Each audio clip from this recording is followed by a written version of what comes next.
Need a little luxury in your life? That's why I recently treated myself to a staycation at the Inn at 500 Capital. Whether you're looking for a romantic getaway, a special celebration, or just a break from routine, you're going to love their Four Diamond Boutique experience with gorgeous rooms, penthouses, and suites right in the heart of downtown Boise. You'll be greeted with a complimentary drink on arrival, have access to free shuttle service, and even your pet is welcome. And here's an insider tip: book more than one night and save with their weekend escape rate. Book your stay now at inat500.com. Hey everyone! Right now, Boise Weekly is holding their annual contest highlighting the best of the best in our city. And we need your help. If this show helps you feel more connected and in the know, please nominate us in the Best Podcast category. It takes just a minute, and we'll put a link in the show notes to the nomination form. Thanks for your support, Boise.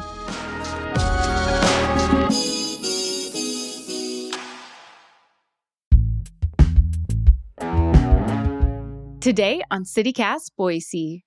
From our trails to our rivers, Idaho's public lands define us. But now they're at risk.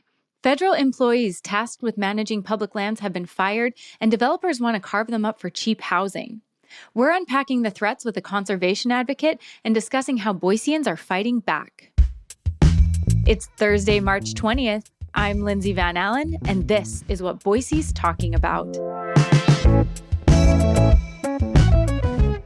Today, I'm talking with Alexis Pickering. She's the Executive Director of Conservation Voters for Idaho. Thank you so much for coming on the show, Alexis.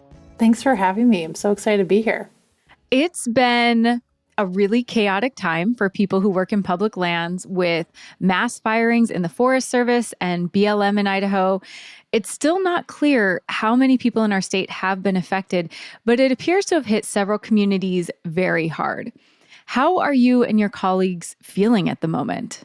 Yeah, we're really, disturbed by the firings. It's not quite clear who and how many. I think there's been some folks that have been reinstated, supposedly, but we don't know where they stand in being hired back on these posts. I mean, to my knowledge, there's one person left at the SNRA up in the Sawtooth. So there's some pretty dramatic cuts to the folks that take care of our trails, that greet visitors, manage these lands. So yeah, we're pretty concerned at the moment.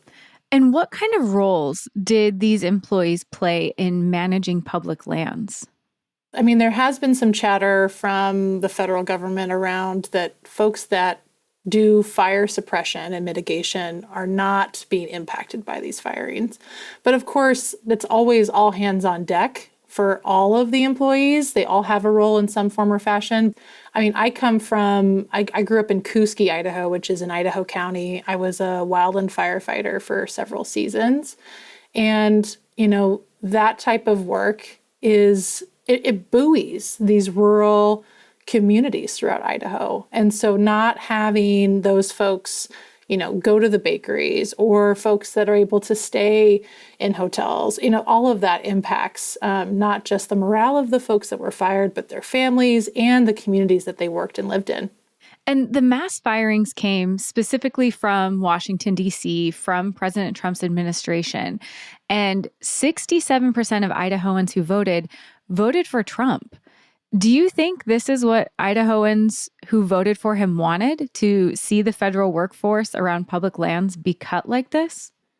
I mean, I'm just one Idahoan, in a sea of so many, but I think there's a nuanced conversation around how our forests are managed and maintained. And I think there's a lot of us that want to see them optimized. And we had a really hard fire season, but I think even though we might all have varying different opinions about the state of those agencies, I think there's a lot of consensus that firing these folks is not the way to go. That's not the way to go about improving the management of these forests. That's not the way to set us up for success with this next fire season. That's a recipe for disaster. What do we know about Idaho's support for keeping public lands owned by the federal government? Because that's part of this conversation too. So how do Idahoans feel about that? Well, I think, there's been a few polls that have been released. The Colorado College just released some of that polling that was in Idaho, Montana, and a few other Western states. And a solid majority of Idahoans and other Westerners firmly support public lands. And, Idaho we're kind of unique even amongst these Western states. 62% of our state is federal public lands. And which is a big deal. That's a huge amount of our state real estate.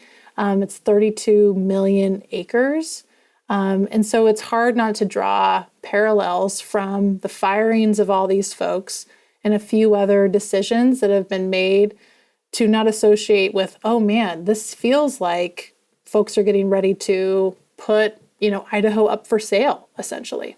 And honestly, I mean, that makes a lot of sense that the Idahoans do support our public lands or are very invested in our public lands, because one of the most common things that people bring up when they talk about what they love about living in this area is our access to fantastic outdoor recreational spaces. It's a major part of the Boise lifestyle.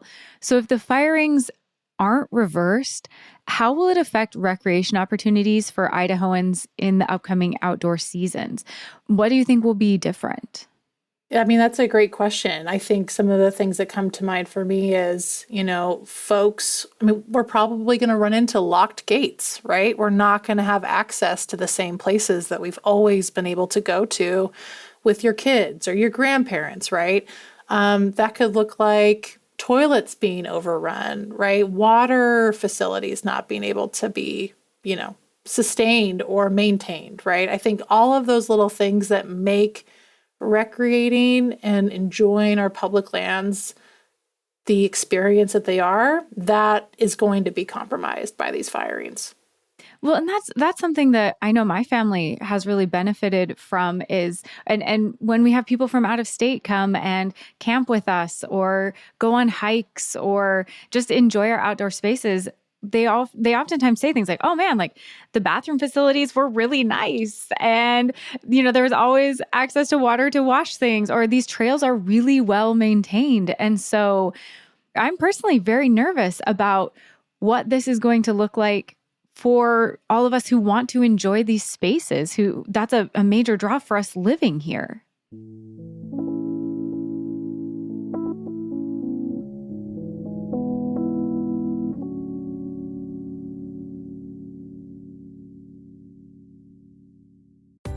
This episode is sponsored by Babbel. Are you holding back on foreign travel plans this year because you're afraid of the language gap? I'm not, because I have Babbel. I'm David Plotz, the CEO of CityCast, and I'm learning Spanish on Babbel, getting ready for a trip to Mexico City. Babbel is the language learning app that gets you talking. Babbel's quick 10-minute lessons, handcrafted by over 200 language experts, get you to begin speaking your new language in 3 weeks or at whatever pace you choose. Babbel's tips and tools are inspired by the real-life stuff you actually need when communicating. With a focus on conversation, you'll be ready to talk wherever you go. Babbel has given me great lessons on getting directions, ordering in a restaurant, and making plans. And of all the things I'm doing in Mexico City, I'm probably most excited about the soccer game we're going to. So I was excited to learn how to cheer from Babbel. That'll be me you'll hear yelling, "Fuerza Tigres! Fuerza Tigres!" With over 16 million subscriptions sold, Babbel's 14 award-winning language courses are backed by a 20-day money-back guarantee. Let's get more of you talking in a new language. Babbel is gifting our listeners 60% off subscriptions at babbel.com/citycast. Get up to 60% off at babbel.com/citycast.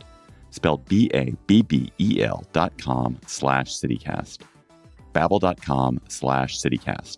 Rules and restrictions may apply. I can say to my new Samsung Galaxy S25 Ultra, hey, find a keto-friendly restaurant nearby and text it to Beth and Steve. And it does, without me lifting a finger. So I can get in more squats anywhere I can. 1, 2, 3. Will that be cash or credit? Credit. 4. Galaxy S25 Ultra, the AI companion that does the heavy lifting so you can do you. Get yours at Samsung.com. Compatible with select apps. Requires Google Gemini account. Results may vary based on input. Check responses for accuracy. Alexis, I'm really curious to get your perspective on this, because it seems like things happening with this presidential administration seem to be connected. And I'm curious if you think this is related to what we've seen with the firings. But the Department of Interior, which oversees BLM land, and the Department of Housing and Urban Development are creating a task force to look into using public lands in states like Idaho to build more housing. Now, Boise and Idaho in general are in an affordable housing crisis. We talk about that a lot on this show. I'm really curious your thoughts on this. And could more affordable housing potentially be a good thing for our community, or is this maybe not the way you'd go about it? Yeah, it's a really interesting question. And I remember when folks were saying this on the campaign trail. And I think what's really challenging, if any of us have, been anywhere outside of Boise or gone up north or, central Idaho even, there's no such thing as affordable housing when they don't have easy access to jobs and communities, right? And oftentimes our federal lands are really remote, right? It doesn't make sense to put in, 1,000 complex development, 100-something miles from the nearby town. Like that doesn't actually decrease costs, that increases them through infrastructure, the utilities, power. You need to have services, if that's EMT, fire, like all of that costs money. So I think it's kind of this interesting bait and switch to get communities to say, yes, I mean, to your point, our communities are absolutely hurting. Affordable housing and housing in general is a huge need in Idaho, not just Boise. But to tout that this is somehow the silver bullet to solve this problem is just blissfully inaccurate. Like it's gonna increase costs, and housing will not be affordable if it's on these lands. Well, and that's what I was really wanting to talk to you about, because I'm not an expert. I won't pretend I'm an expert in this area. But if people in the Treasure Valley need housing, putting a housing development deep in the Boise National Forest isn't going to make the commute really good for them. It's not going to, make sure that they have access to the resources that they need within our community. So I guess it didn't make sense to me, but I was curious if maybe you had a perspective that would shed more light on that. I don't have a crystal ball, but what I would assume is it's one way to make this idea of selling off our public lands more palatable, because if it's seen as we're getting something for it, why wouldn't we do that, right? But I think what we're talking about is, we've got this problem, let's deregulate or go over all of the things that, I think deregulation and putting houses, to your point, in Boise County, where folks will then have to drive hours and hours and do all those things, is just not a realistic option. I mean, RIP for everyone who thinks that they would move to that area, get a cheap house, and then you find out the commute is crazy. It's in the middle of nowhere. Costs are expensive. And now come fall, good luck. I hope you last one season. It doesn't make any sense to me. Well, and we do have, I'm from Coosey, right? My folks have 20 acres up on a mountainside. That's relatively less expensive than someplace further south, but there's other costs associated with that type of property and lifestyle. And I think saying that somehow this is going to solve all of our housing woes is woefully inaccurate and irresponsible. Okay, so for all the talk about potentially wanting to increase economic efficiency within the federal government, or, save Idahoans and Americans more money, it seems like these public lands actually, not just, economically, I hate to look at public lands just from a they make us a lot of money standpoint, but also the recreation, the lifestyle, all of the benefits of the clean air, being able to get away. It seems like that isn't being taken into consideration with Trump and DOGE and how they're kind of disrupting and remaking the federal lands workforce in this incredibly kind of haphazard way. But what is happening in Congress? Are there any efforts to protect our public lands right now? Yeah, thanks for that question, Lindsay. I think right now there's a lot of chatter about making it easier at the federal level for states to enter in those agreements to transfer national lands to state lands and ultimately sell them off. There's been so much chatter, I think, that safe to say that Montana Representative Ryan Zinke, who hasn't always been the best on public lands, he's co-sponsoring a bipartisan bill called the Public Lands and Public Hands Act, and that would ban the sale or transfer of most public lands managed by the Department of Interior and the U.S. Forest Service, except under the conditions where it currently is legal. And so, the fact that he is coming out so courageously tells me and other folks in this space that this is very real. Like, folks are coming for our national public lands. And this is one Republican congressman's attempt to prevent that from happening. So, we're urging our delegation to sign on to Representative Zinke's bill and protecting, our Idaho values and making sure that Idaho stays public. Have you been successful in that effort? What is the Idaho National Congressional Delegation doing, or what have they said? They haven't said a lot publicly. I mean, we've been talking to them for quite some time. They've been pretty open to talking to us and hearing our concerns. I think we are really lucky in having, Representative Simpson, who is a huge public lands advocate and is a fly fisherman and all that. So I think he's probably one of our strongest advocates for Idaho and our public lands, but so far they have not signed on to this bill. So we're a little concerned about that. And that's in part why we're leading the charge on this rally that we're hosting on Saturday on the Capitol steps at 11, because we know that if folks turn out and make their voices heard, we can, defend against this. We've won in the past. This is not a new threat to Idaho or the United States. So if folks, do the thing and get the word out, I'm hopeful, right, that our delegation will do the right thing. And I definitely want to talk more about that rally and how Idahoans can join in and be involved. I'm curious, outside of Congressman Zinke's proposal, are there any other protections in place that could prevent federal lands in Idaho from being just sold off for construction or for whatever? I mean, this is kind of the nuance of national public lands is there's lots of different types, right? So there's the U.S. Forest Service, there's through the Department of Interior, right, and BLM. There's also monuments in wilderness areas. So depending on these lands and their designation, there are different protocols that the federal government and states would have to go through to sell off those lands. So it's hard for me to just say all encompassing, this is what it would look like, because they're all guided by different rules. Okay. No, so it seems like it's a pretty nuanced thing, but it just varies from space to space. Yep.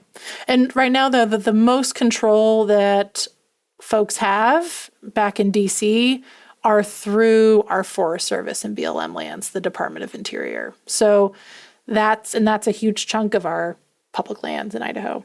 So I think that's also a reason why we're so concerned about this. And we've talked about the attacks on public land from the executive branch, legislative branch, but there's also some court cases I think maybe we should talk about. What's going on with Utah that could impact Idaho and could make it to the Supreme Court? Yeah, it's really concerning. Our neighbors in Utah, certain electeds in that state don't share our love for public lands, which is super unfortunate. Their governor, Spencer Cox, he has spent $2.6 million of state funds on a campaign to change the public's opinion about their love for public lands, so much so that they also then sued the federal government. The other thing that's challenging to your point about how does this affect Idaho is our own Attorney General, Raul Labrador, signed on to that case, and which is really dangerous. It would have impacted our land as well. Luckily, the U.S. Supreme Court dismissed the case on January 10th entirely. So they looked at it and were like, you do not have any legal bearing to bring this case to us. So that's great. However, we know Utah is going to stick, they're going to keep up the pace. But Utah doing this makes us also nervous because I know folks in Idaho are paying attention to what's happening down there. And so right now, we need to have a lot of solidarity that this is a non-negotiable for Idahoans, right? Of all different types, that this is a no-go, and to prevent against some of those ideas from taking hold here in our state. Yeah, it really feels like there's these attacks on our public lands from all sides at this point, from other states, from the federal government.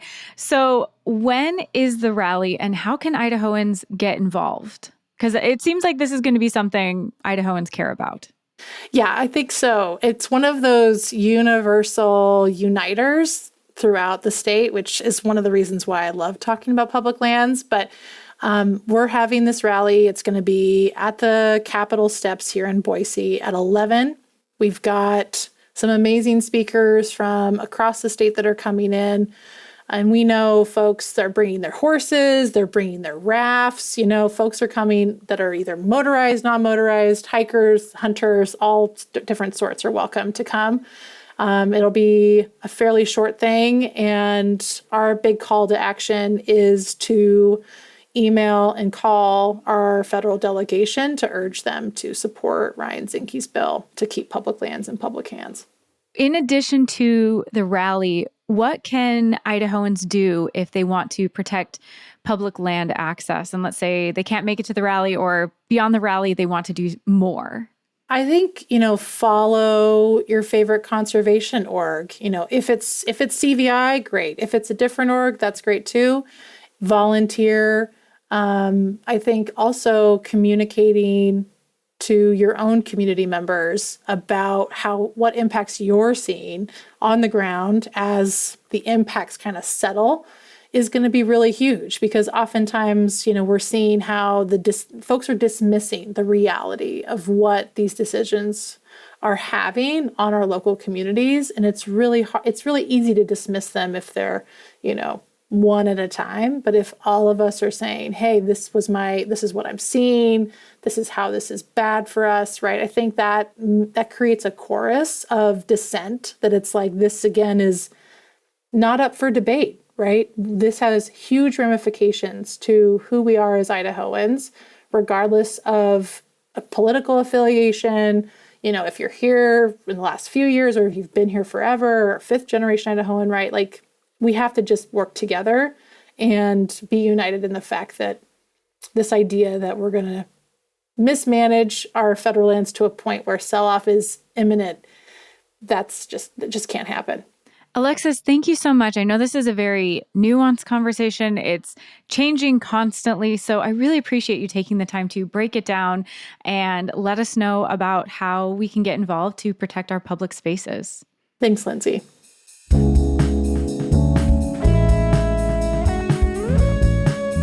That's all for today here on CityCast Boise. If you enjoyed the podcast, make sure and tell your friends about the episode so they know about the Saturday rally too. We'll be back tomorrow morning with our Friday News Roundup. You won't want to miss it.